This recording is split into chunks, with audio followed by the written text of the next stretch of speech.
माझी जी को ब्राह्मण साफ सुथरा चाहिए भोज खाने के लिए, लेकिन जिस बेटे के साथ रोज प्लेट शेयर करते हैं उसके बारे में क्या बताएंगे माझी जी? या फिर याद दिलवाएं कि 2014 के अगस्त महीने में क्या हुआ था। एनडीए के ही नेता सुशील मोदी साफ तौर पर आरोप लगाने पर तुल गए थे कि इनके बेटे प्रवीण माझी एक महिला कांस्टेबल के साथ होटल में रंगरेलियां मनाते हुए पकड़े गए हैं।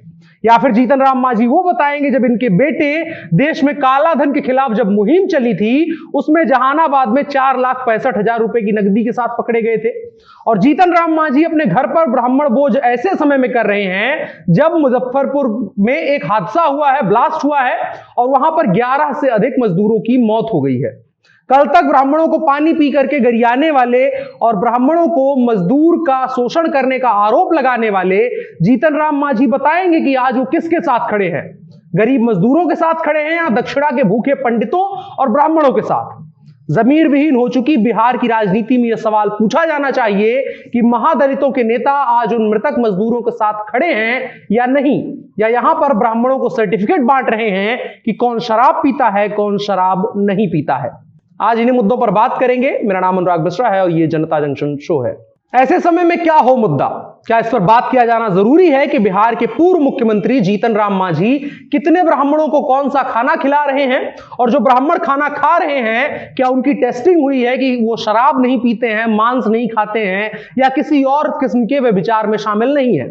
या फिर बहस इस बात पर होनी चाहिए कि कैसे मुजफ्फरपुर की एक फैक्ट्री के बॉयलर में ब्लास्ट हो जाता है और दर्जनों लोगों की मौत हो जाती है और यह संख्या अभी आखिरी नहीं है, घायल मजदूरों की संख्या 20 के आसपास है और उनका इलाज चल रहा है।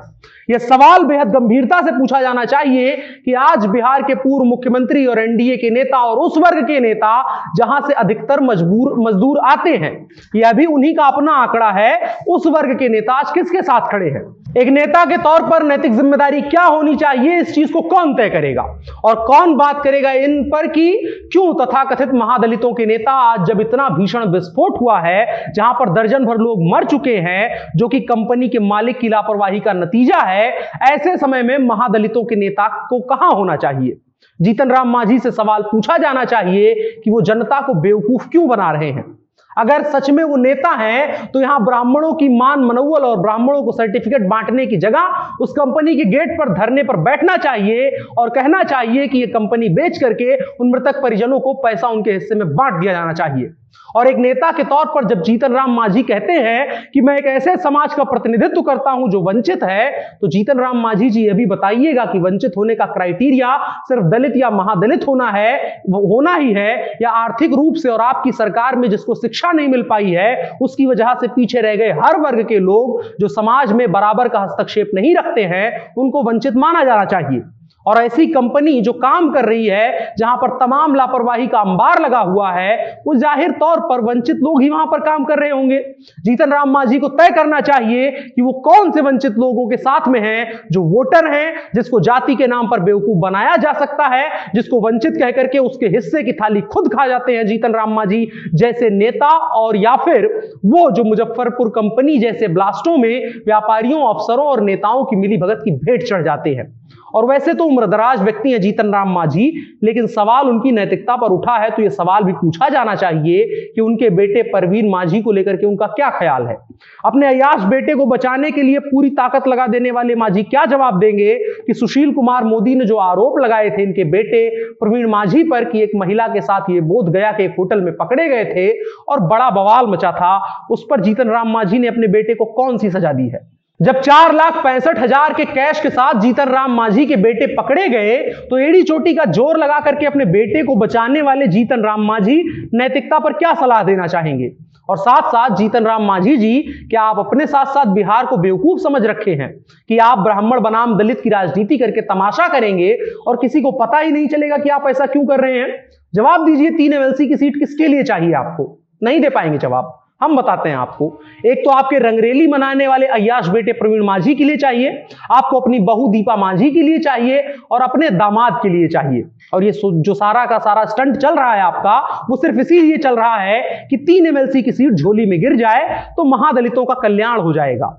परिवारवाद की राजनीति ने बिहार को शुरू से बर्बाद किया है और आज तक बर्बाद करती आई है। और महादलितों के हित की झूठी नौटंकी करने वाले जीतन राम मांझी, ये चीज आप समझिए कि ये तमाशा आपने अनैतिकता के ही आधार पर किया है, ये अनैतिकता ही मानी जाएगी। तो एक आखिरी सलाह रहेगी आपके बाबत कि सर्टिफिकेट बांटना बंद कीजिए और ये मत बताइए कि कौन अधिकारी है आपके यहां खाने का और कौन नहीं है, कौन सा ब्राह्मण मांस खाता है, कौन ब्राह्मण शराब पीता है। ये तय करने का अधिकार आपको नहीं है, ये तय करने के अधिकारी आप नहीं हैं, आप मोरल पुलिस नहीं है बिहार के। आपकी नैतिकता तो उसी वक्त दिख गई थी जब सत्ता में रहते हुए बिहार को बर्बाद कर देने वाली समस्या पलायन, जिसकी वजह रोजगार, अच्छी जिंदगी और पढ़ाई थी, वो नहीं दे पाए और मुद्दा उठने लगा कि बिहार में पलायन हो रहा है। तो याद करिए आपने 2014 में क्या कहा था। आपने कहा था कि बिहार के लोग आजीविका कमाने के लिए असम, महाराष्ट्र, गुजरात चले जाते हैं। मेरे शब्दों को अन्यथा ना लें, लेकिन यह सच है कि एक युवक अपनी पत्नी को छोड़ करके पैसा कमाने के लिए दूसरी जगह चला जाता है। आप 1 साल बाद लौटते हैं, आपकी पत्नी घर में क्या कर रही है, आप उसकी हरकतों से पूरी तरह अनजान रहते हैं। खैर, इस बात पर ज्यादा बहस नहीं की जा सकती है और जीतन राम मांझी जी मोटी चमड़ी वाले हो गए हैं, तो इस पर ज्यादा कुछ कहना भी बेकार होगा। और किसी के रिश्ते को जज इस आधार पर करेंगे कि पति बाहर कमाता है तो पत्नी घर में क्या करती है, उसकी सफाई नहीं देंगे, क्योंकि आप जैसे लोग नहीं समझ सकते हैं कि मेहनतकश परिवार कैसे चलता है और पति पत्नी का रिश्ता उसमें कितना महत्वपूर्ण रोल अदा करता है। लेकिन ये जरूर बताएंगे कि क्यों कोई बाहर जाकर के काम करता है, क्योंकि आपके यहां फैक्ट्रीज में बॉयलर फट जाते हैं और निर्दोष लोग मर जाते हैं। और आपका घटिया दिमाग नहीं सोच पाएगा कि अब उन विधवा पत्नियों का जीवन क्या होगा। मुजफ्फरपुर के बेला स्थित इंडस्ट्रियल एरिया में बीते रविवार की सुबह नमकीन और नूडल्स बनाने वाले Anshul snacks beverage private limited company की फैक्ट्री में जोरदार धमाका हुआ था। फैक्ट्री में जोरदार आवाज के साथ बॉयलर फट गया और इसमें 7 लोगों की मौत हो गई और 7 लोग घायल भी हो गए हैं, जिनकी संख्या बढ़ी भी है। कुछ घायलों का इलाज किया जा रहा है, कहा जा रहा है कुछ घायल खतरे से बाहर है और कुछ घायल खतरे में है।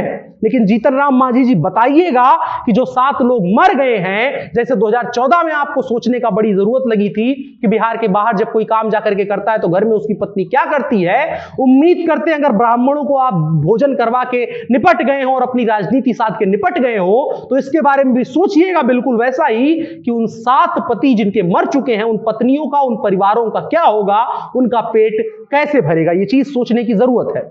और घायलों को, वहां की खबर के मुताबिक घायलों को कुछ डिस्चार्ज किया गया है और वहां पर जांच की जा रही है और अभी तक उस कंपनी को सील कर दिया गया है। कंपनी जैसा कुछ वहां पर बचा नहीं है, पूरी बिल्डिंग वहां तबाह हो गई है और क्या वजह रही है उसकी भी जांच की जा रही है कि क्यों इतना बड़ा ब्लास्ट हुआ है वहां पर, उसको लेकर के अभी बात की जा रही है। आसपास की कई इमारतों को भी नुकसान पहुंचा है, जो अलग अलग कंपनीज की इमारतें वहां पर थी उनको भी नुकसान पहुंचा है। लेकिन जीतन राम मांझी के पास अभी तक फुर्सत नहीं आई है कि इस धमाके को लेकर के कोई शब्द बोल दे कि वहां के जो मालिक है उन लोगों की वजह से, उन लोगों की लापरवाही की वजह से, उन लोगों की कमी की वजह से ये हादसा हुआ है। बोल दे कि वहां के अफसरों की मिलीभगत की वजह से लगातार उस फैक्ट्री की जांच नहीं की गई, उस फैक्ट्री की स्थिति परिस्थिति क्या है उसकी जांच नहीं की गई, वहां के विधायक और सांसदों की गलती है। वो लोग जिम्मेदार हैं इस चीज के लिए कि उन्होंने अपने क्षेत्र में आने वाले कंपनी के बारे में कोई जानकारी नहीं रखी और वहां पर एक लंबे वक्त से ऐसा गलत काम चल रहा था, ऐसा काम चल रहा था जिसकी वजह से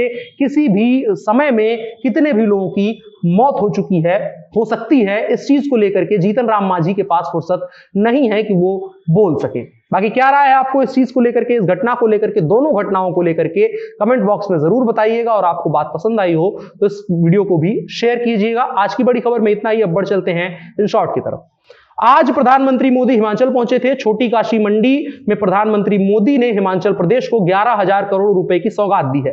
प्रधानमंत्री नरेंद्र मोदी ने 7,000 करोड़ की रेणुका बांध परियोजना, 1,800 करोड़ की 210 मेगावाट से अधिक की लहुरी स्टेज 1 पनबिजली परियोजना की आधारशिला रखी। 2,000 करोड़ की शिमला जिले में पब्बर नदी पर बनी 111 मेगावाट की सावड़ा कुड्डू पनबिजली परियोजना का लोकार्पण किया और 700 करोड़ रुपए से बनने वाली 66 मेगावाट की धौल सिद्धि पनबिजली परियोजना का शिलान्यास किया। इसके अलावा उत्तर प्रदेश से खबर है, जहां कोरोना को लेकर के बार बार चुनाव को निरस्त करने या स्थगित करने की मांग की जा रही है। तो 5 राज्यों में 2022 में होने वाले विधानसभा चुनावों को लेकर के फैसला अब चुनाव आयोग जनवरी में करेगा। चुनाव आयोग स्वास्थ्य विभाग के अधिकारियों के साथ जनवरी 2022 में एक बैठक करेगा। इसके बाद तय किया जाएगा कि चुनाव करवाए जाएं या फिर उन्हें स्थगित कर दिया जाए, पोस्टपोन कर दिया जाए। एक बैठक हुई इसको लेकर के। इस बैठक में 5 राज्यों यानी उत्तर प्रदेश, उत्तराखंड, गोवा, पंजाब और मणिपुर में कोरोना और ओमिक्रॉन के बढ़ते मामलों पर चर्चा की गई। इन राज्यों में बता दें आपको 2022 में विधानसभा चुनाव करवाए जाने हैं।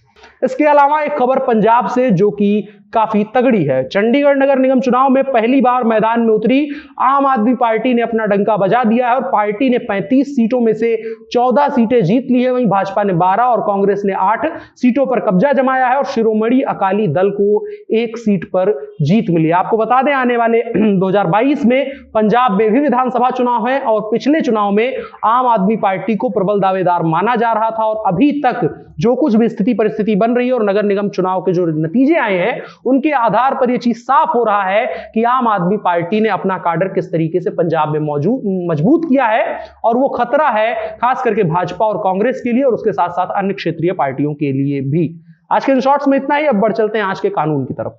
आज के कानून में बात करेंगे मद्रास हाईकोर्ट के एक फैसले जो बेहद जरूरी है। मद्रास हाईकोर्ट ने एक फेसबुक पोस्ट पर दर्ज एफआईआर को रद्द करते हुए कहा कि संविधान के आर्टिकल 19(1) में राइट टू बी फनी को भी जोड़ा जा सकता है। इसके अंतर्गत मजाकिया होने का अधिकार आपको मिलता है। कोर्ट का कहना है कि यह फैसला कार्टूनिस्ट या व्यंग्यकार दे रहे होते तो यह फंडामेंटल ड्यूटी में ड्यूटी टू लॉ को जोड़ते, यानी कि मौलिक कर्तव्य में हंसने का कर्तव्य जोड़ा जाता। दरअसल एक नेता मथिवनन जिनका नाम है वो अपनी परिवार के साथ घूमने गए थे। उन्होंने एक फोटो पोस्ट करी, उस कैप्शन में लिखा trip to Sirumalai for shooting practice. यहां शूटिंग का तर्क उन्होंने फोटोग्राफी से दिया लेकिन पुलिस ने शूटिंग को गोली चलाने से जोड़कर एफआईआर दर्ज कर लिया।